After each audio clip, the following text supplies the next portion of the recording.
BFM Business, BFM Patrimoine, la polémique. Nicolas Dose, bonjour. Bonjour. Où va notre argent? À l'occasion du début des déclarations de revenus, Gabriel Attal lance une opération pour renouer la confiance avec les Français contribuables. Que veut faire exactement notre ministre délégué au compte public? Ça ressemble à une consultation populaire des Français pour leur dire, ben voilà, l'argent, la dépense publique, c'est ça. Comment pensez-vous qu'on pourrait peut-être mieux faire, par exemple?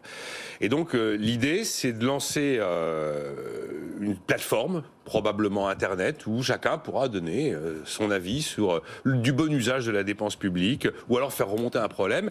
Gabriel Attal a intitulé l'opération « En avoir pour mes impôts ». En avoir pour son argent. Et en fait, ça résonne parfaitement avec ce sondage qui avait été publié par le Conseil des prélèvements obligatoires il y a quelques mois, réalisé par Harris Interactive. On avait voulu voir un peu la relation du Français contribuable avec la dépense publique, avec l'impôt. Les 3/4 disaient qu'on payait trop d'impôts en France. 69% disaient que cet impôt, surtout, il était élevé, mais pour des résultats médiocres. Problème d'efficacité de la dépense publique. Et alors, il y en avait plus de la moitié aussi qui disaient dans cette enquête que la redistribution en France n'allait pas assez loin.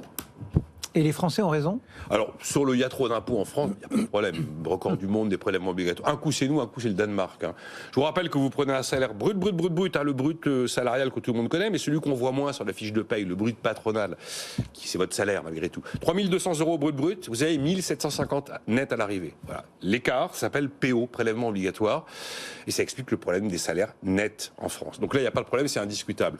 Sur le fait de savoir si notre dépense publique est efficace, si on en a pour notre argent, la réponse est indiscutable. Vous prenez deux grandes politiques publiques, résultats à l'école, politique du logement, enfin, c'est juste pathétique. On a un vrai sujet d'efficacité de la dépense publique, probablement le sujet le moins bien renseigné aujourd'hui.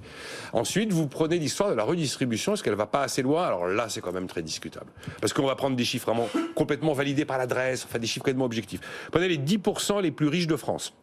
Ils ont un revenu 13 fois supérieur aux 10% les moins riches de France. Après les revenus, enfin après distribution des revenus.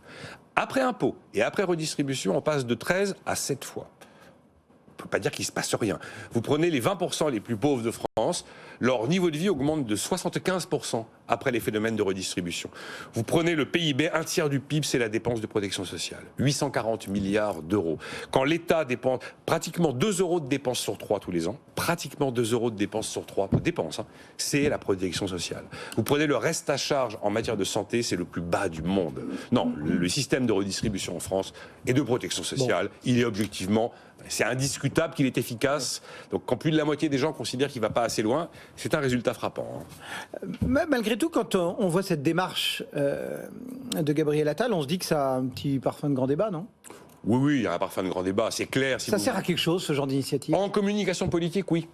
Regardez, je reprends contact avec vous, Français contribuables. Après, ça ira pas bien au-delà. Il faut bien rappeler que tous les Français payent des impôts. Tout le monde paye la TVA, tout le monde paye de la CSG. Après, il y en a qui en payent évidemment beaucoup plus que d'autres, parce qu'ils payent l'impôt sur le revenu, voire quelquefois de l'impôt du prélèvement forfaitaire unique, ou alors de l'IFI. Donc il y a quand même des gens qui en payent beaucoup plus que d'autres. Et évidemment, le message politique, c'est voilà, je m'adresse à ces Français qui payent des impôts et qui voudraient bien savoir pourquoi. Mais en fait, objectivement, on sait exactement où va notre argent. On n'a pas besoin de lancer une plateforme Internet et de se donner encore 6 mois de réflexion et de faire un comité ou une commission ou je ne sais quoi. Je vous donne on les a tous, les chiffres. L'efficacité, c'est un autre sujet, mais je prends 1 000 € de dépenses publiques. Allez, je vous donne le top 5 des 1 000 € de dépenses publiques. 262 €, la première dépense publique, c'est la retraite. 205 €, c'est la santé. 97 €, c'est l'éducation, de la petite enfance jusqu'au supérieur. 69 €, c'est le soutien à l'économie, toutes les niches fiscales, tous les crédits d'impôt, toutes ces choses-là. Et 51%, les transports et l'urbanisme. Mais d'ailleurs, quand on actualisera, probablement que la charge de la dette va commencer à remonter un petit peu. Là, la charge de la dette, sur mes chiffres, c'était 40 € sur 1000. Ouais. Et en bas de classement, vous avez la justice. 7 € sur 1000 dans la justice. Donc, il y a des parents pauvres dans le... Voilà. Donc, on sait où va l'argent. C'est une opération de communication politique. Maintenant, si ça peut vraiment ouvrir la réflexion sérieuse sur l'efficacité de la dépense publique, admettons qu'on va laisser sa chance au produit comme d'habitude. Nicolas Dose et la polémique du jour. Merci Nicolas.